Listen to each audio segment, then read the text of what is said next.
Hey everybody, Mark Herman, aka LA Bengals fan on most of the major platforms, and I am joined as always with Sam Schneider here from Primetime Sports Talk.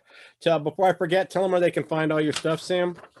You can find me on Twitter at Buy and Sell You. I write for Primetime Sports Talk. Like Mark said, you can find us at Talk Primetime on Twitter or primetimesportstalk.com. All right. Well, we are here. We're going to do our preview of the upcoming game with the Washington Redskins, and as usual, we're going to talk about the things we're feeling good about and things we're not feeling good about. And you know, it's actually a good week. I feel pretty good. I don't have a lot of not feeling good abouts, but we'll go through them. And I'll give them all to you at once. We're on the road, so I mean, we haven't won a road game in a while. Our O-line against their D-line, their strength of their team is their defensive line. So that concerns me. Logan Thomas, just because we always struggle with the tight end, and we're thin at DB. So Alex Smith is this dink and dunk kind of game manager. So, you know, hopefully we can get some better play out of our defensive backs. But that's pretty much all I have for the not feeling good about. Yeah, I agree. I mean, I think this is a very winnable game. Washington's got 2 wins, I believe. Yep. I agree with you. Logan Thomas is a severely underrated tight end, but also I'm very scared of J.D. McKissick out of the backfield. Right. I know Antonio Gibson is slowly getting more and more carries and being more involved. But I mean, McKissick is, I wrote it down here. McKissick, he's only got 174 rushing yards, but he's got 62 targets at this point as a running back. He's caught 41 of them for 291 yards, and has got a few touchdowns. And you know, we struggle with that just like we do the tight end, Mark. So he scares me a little bit coming out of the backfield. This is one of those games where, you know, you got to stop them on third down, because that's what they're going to do. They're going to roll out the tight end and JD on third down and try to convert, and makes you nervous as a Bengal fan. I'm hoping. So I actually have an answer. In terms of their running backs, I really only fear them when they're coming out of the backfield on passes. So, because one of the good things I have has to do with our run defense. So is that all? Yeah, well, I mean, even Gibson is, I mean, he wasn't even a running back until he got to the NFL. So yeah. So is that all the bad you have? We can get to the good pretty early in this video. It doesn't happen like this. So yeah, no, I mean, I think I agree with you. I'm worried about Chase Young. I'm worried, like we talked about last week and the week before, that we've provided a blueprint of rushing the quarterback. Right.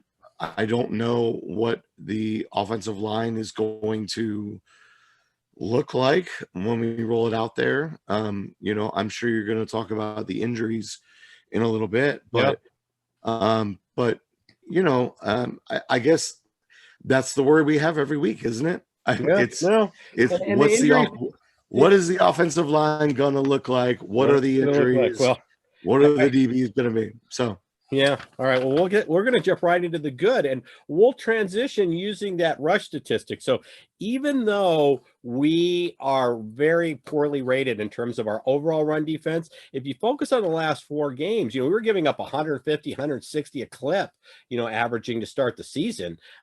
We've only given up an average of 69 yards over our last 4 games. That's what we've averaged. So we haven't really gotten killed on the run. By the run, and we're facing a team that you know, I mean, like Alex Smith, this team only has we've only allowed 1 rushing touchdown in the last 16 quarters. So over the last 4 games, we've only given up 1 rushing TD. And then in terms of Alex Smith being a game manager, you know, he's put up lots of yards in his last 2 games, but he's only got 1 TD and 3 interceptions. So that's and I, you know what, I think we would be remiss to not just acknowledge Alex Smith. Comeback player of the year. Comeback player of the year. I mean, what were the chances even that he would ever play football again? I think it's been I think he had like something like 14 surgeries. Well, I think it was more than that. I think it was close to 20 surgeries. I didn't watch Yeah. there's an ESPN show. Zach talked about it in his press conference because Joe Burrow brought it up, saying how he watched it and how impressed he was with Alex Smith. And then Zach said he hasn't seen it yet, but the ESPN thing, and I think it was like 18 or 19 surgeries. But any surgery is a big deal. So to have double digits, just one is enough. Yeah. Let alone somewhere between 15 and 20. Yeah. So I just wanted to throw that in there, that I admire him, and it's not like their plan all along was to bring him back and start him. They were sort of forced into this role. But Alex has always been a good quarterback and a tremendous game manager, which is also, I'm not going back to the bad list, but it's something that makes me nervous. Good game managers do well against the Bengals. Right.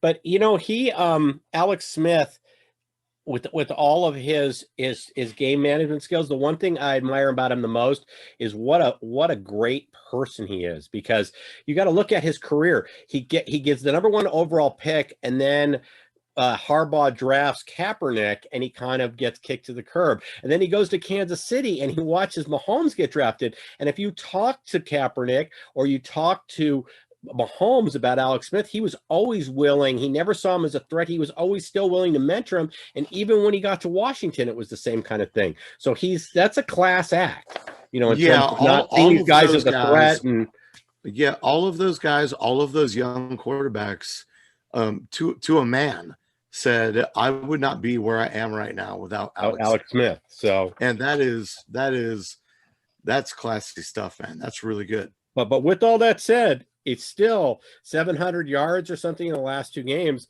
1 touchdown and 3 interceptions. That shows you that he's more of a game manager. So that doesn't really frighten me. And he's getting older too, know. And then the thing I love, the injury. Yeah. Then the thing, and I always talk about, us coming off a win, facing teams off a loss, whatever. But we played so badly, we're that bounce back team this week. I think our coaches did such a bad job in Pittsburgh. I think Burrow, we talked about him having an off game. I really think this team bounces back. I think that this is a perfect situation, even though it's on the road. This is a perfect situation for a bounce back game for us this week. And I really expect us to look really good, especially on offense. I agree with that. And, Washington they've got a good defense, and we can talk about Chase Young, and we can talk about, the guys that are there, but, they're reputed as having like this tremendous rush defense, but in 9 games, they've given up 1,134 yards on the ground and 9 touchdowns. It only translates to 126 yards per game on the ground, which is low, but 9 TDs tells me that either the secondary is screwing up and putting people first and goal right at the goal line, which we could take advantage of. I look for this to be a really good opportunity to throw the ball downfield to AJ, and even if he doesn't get the catch, maybe he gets a pass interference call, and boom, first and goal on the 1 yard line. Right. Bump it in. I don't think Gio is going to have a tremendous game, but I do think that he can get a little bit of running room against this defense. They're reputed for having this tremendous defense, but we have to remember what division that they play in. Yeah. No, listen. And some of the teams they've played against. If we were sitting in that division, we'd be a half a game out of the playoffs. I mean, literally, we'd be chasing, or 1 win out of the playoffs, because chasing Philadelphia with a tie because we tied them, but they have 3 wins and we have 2. So it's, we'd be right there. So, and we'd the division is bad, and I'm not going to just go out and say that Washington is horrible or anything like that. Because any given Sunday, I'm not going to sit here and say this is a slam dunk. I think it's worth mentioning that we're going to go up against Jack Del Rio. Yeah. I know. which is I which is wanted him as who our DC. I really which did. is who most of us wanted Yeah. as our defensive coordinator. I And still want him. Maybe he'll be available after the year. It's yeah, I I'm mean, not ruling out. Guy can dream, can he? yeah, of So, course you can. so but You're a dreamer, yeah, but well, a lot of people wanted Jack Del Rio, and rightly so. mm, And depending on what report you heard, I tend to believe the one that said we wanted him, but we undersold him and didn't offer him enough money. And he went, that money to go to the Bengals, I'm not feeling it. right. And went somewhere else where, Dan Snyder's got just tons of cash to throw around. But, I He don't has his think other issues, Dan Snyder. it's not, bulletin board material for Jack Del Rio, but I'd be lying if I said I didn't think there was just a little bit of him that Oh, says, yeah, I would think so. hey, remember when you undersold me? Right. Let me just Yeah. show you real quick. Yeah. I'm going to dial up blitz after blitz after blitz. So we're going to need, and that's the other reason that I don't think that Gio is going to have a tremendous game, because I think we're going to have to keep him in the backfield. Yeah. He's going to have to chip some guys. Right. And then let's talk about people coming back. I mean, Mackenzie Alexander's back. He's not even listed on the injury report. I saw Zach's press conference. He said that Bobby Hart's back. And I know, I bash Bobby Hart all the time. After not having Bobby Hart, I would have loved to have had him in there. Instead, we could have put Spain and Hart on that side. Would have been better than Redmond. So, like I said, welcome back, Bobby Hart. And Jonah's feeling better from what I understand. So he should have a bigger impact in this game. Those are all great things. And if you look at the defensive line, Gino and Daniels, Gino was out because of, congratulations on having his child. The wife had the child, actually.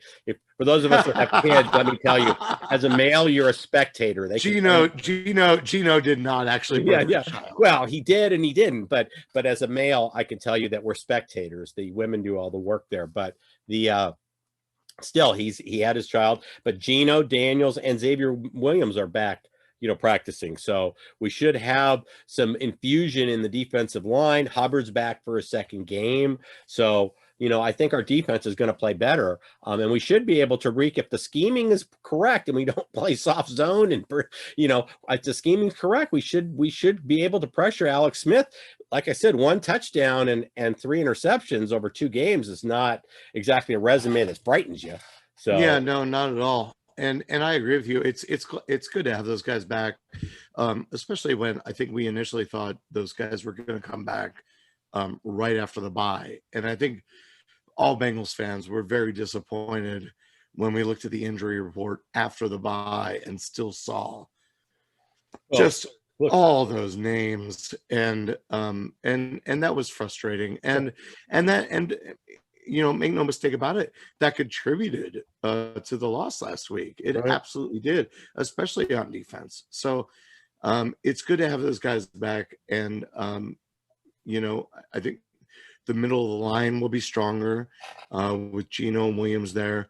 I think the edge rushers with Hubbard back in, it's going to help Lawson on the other side. Right. And but most of all, I agree with you. Cut out the soft zone. I think the Bengals can actually get out to an early lead in this game for once, instead of just trying to, not for once, we've done it before, but right. Instead of feeling like we're always playing behind. This year, even when we've gotten out to a lead, we still felt like we were playing behind. Right. So just get rid of the soft zone. Let's be aggressive. Let's just get out there and what do we got to lose? We're not going to catch the Steelers. We're not going to catch the Ravens. Well, what do we got to lose? Well, I'm just saying, let's just, in a game, if we get the lead, let's put the foot on the neck instead of dropping back and playing soft. Right. I agree. All right. With all that said, what's your game prediction? I'm going to go exactly the opposite of what I just said and say that we will end up playing a soft zone. Okay. Hey, we were late in the good game. And bad. We didn't do prediction. Now you're bringing it all together. So, okay. I'm going to say we will end up playing a soft zone and let Washington back into the game. Alex Smith is going to look pretty good, but I'm going to take the Bengals this week. I'm going to say 24-21. I didn't check the spread prior to the game. I don't know if you did. You know what? I didn't either. So, but I'm going to guess that it's around that. I'm going to guess that it's around 3 points. Yeah, well, I would think if the game is even in the odds makers' eyes, then they're going to have Washington -3 because it's a 3 points typically for home field. Right, because they're at home. Yeah. Right. So I'm going to guess that we're favored by 3. I think we're probably underdogs by 3. You think we're favored by 3? No, I think we'll be favored by 3. Okay. I didn't check. I can check real quick, actually. So that's fine. I just, I think we might be leading by as much as 24-10 or 24-14, and let Washington get another touchdown to get into it. But I think our defense is going to close it out this week. Okay, well, we're a 1-point underdog. So that means that, like I said, but given what I just said about 3 points, that means we knocked 2 points off that 2-point favorite. Yeah. So for being the road team. All right. What's your prediction? I think that, like I said, I think Burrow's going to bounce back. I think this is a big bounce back game for us, coaching wise as well. I think Boyd and Higgins are going to have big games over the middle. I think Burrow's going to get rid of the ball quickly.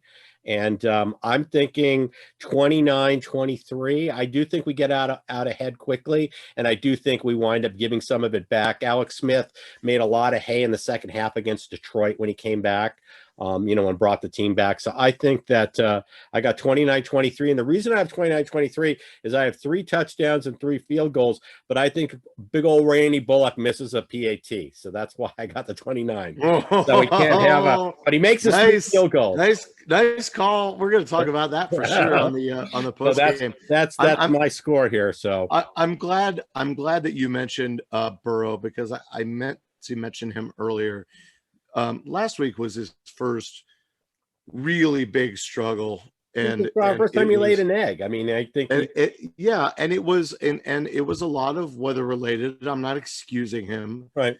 He still had some poor throws, but the kind of guy that he is, when we listen to him talk and we listen to his interviews, he's that guy that when he has that kind of game, you know he's going to bounce back. And right. So I agree with you completely. Right. When I say we win 24-21, I expect all 3 of our touchdowns to come through the air. Yeah. I don't think Joe Burrow is coming in here without anything other than just desire to shut everybody up and show what he's done for most of the other games. Right. Well, I think he's going to move the ball well. I think even with that's what I said, I've got 6 scores for us.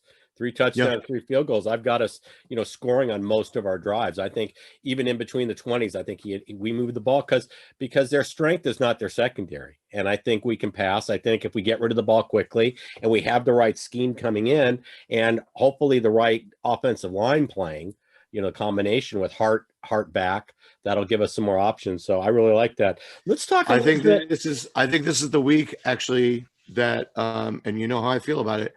I think, and here I go. I'm going to jinx it. You ready? Go ahead. This is the week that AJ Green not only finds the end zone, but has a really big game. This is it. I'd like to see it. So, and I think Burrow gets his first road win. I think that's what we get here. So, let's talk. There were a couple pieces of news. First thing, just talking about the first half today. Dunlap actually had a very good game in the first half. He had a sack. No, but he's playing for his next team, his contract. But the thing I wanted to point out, their rookie center had 2 key penalties, a holding penalty on a huge pass to DK Metcalf. We have who was their backup center. Their starting center's out, and they have to play this rookie center. We have BJ Finney, who was their backup center. So I'm just, wondering, hey, maybe we got yeah. Well, I mean, everybody has a bad game once in a while, but I don't know. Did we play Finney at like on any snaps last week? We I don't know, but it probably was did. more about Finney not being there for Seattle that I was making note of. Yeah, no, They traded, I know. so. So I guess what I'm saying is you're right. I mean, we brought him in, I guess, for depth. And once again, I'll mention what we mentioned last week when I had a disagreement with a person in the comments when I said that I thought Finney should be starting at center over Hopkins. And I will once again say, I can't remember your handle, can't remember who you are, but I was wrong. You're right. And I love Trey Hopkins. Yeah, but Trey can play. We've played Trey at other positions besides center. So, I mean, if we wanted to come up with a combination with Finney and Trey both being in there, we certainly could, and we could push, Hopkins to another position on the line. So let's see how things shake out. The other thing I want to talk about, and this was a big story this week, was Takk McKinley failing his physical. And Ace Boogie, if you don't watch News Stripe, failed his physical.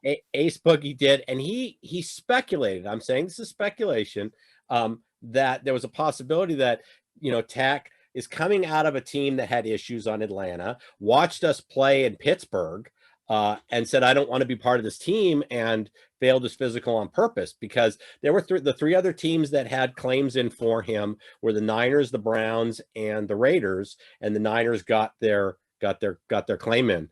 Browns would be next if the Niners fail them, and then I think Oakland is the last one on the teams, but he immediately got picked up again by the Niners. Let's see how it plays out. But there was rumors that he failed. So what were your thoughts on him failing his physical?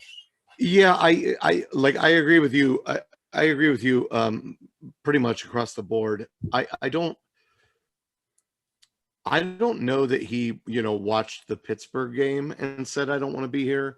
I think it's just that we claimed him and he said, I don't want to be here. So you think he showed up at his physical and said to the team, I don't want to play for you. And they said, fine, fail physical. I honestly believe that he told the coaches and Zach Taylor or Mike Brown or whoever, I don't want to play for you. And Zach Taylor doesn't want that kind of guy there anyway. Right. What are you going to do? I mean, that's why Dunlap was traded. Right. Right. So what are you going to do? Make him stay? No. You're going to pay him money for not wanting to play? That's ridiculous. So he says, listen, to be honest, I don't want to be here. And they say, okay, how about failed physical? Yeah. Okay, cool. That sounds good with me. Done. And then, the report today, when the Niners claimed him, was they said, well, even if he fails his physical, we're going to hold on to him. Right. Which says to me that he also probably told them, okay, listen, they just did me a solid and said they would fail me on the physical. So don't say I'm all good yet. Otherwise, I look like a bad guy. Right. Okay. That's possible. Listen, if I was a player, I'd rather play for Shanahan and Lynch too. So, well, of course, sure. It's a better franchise right now, especially in the front office and coaching wise. So, just look at what Shanahan's done. Look at your GM Lynch, what he's done. So, yeah, to me, it's a no-brainer. You looked at the teams behind us; they were all, arguably. You had the Browns, you had, the Niners, and you had Oakland, so they all have better front offices than we have. So. Yeah, well, and they all have better records too. So if you're a free agent player getting claimed off of waivers, except the Niners, they're a hurt team. But you're looking at where do you want to go? The future value of the Niners is better. Team. Yeah. So all right, well, that's where we're at. So all right, well, we will put up our recap video right after the Washington game. It's a morning game, so we'll get it up in the afternoon.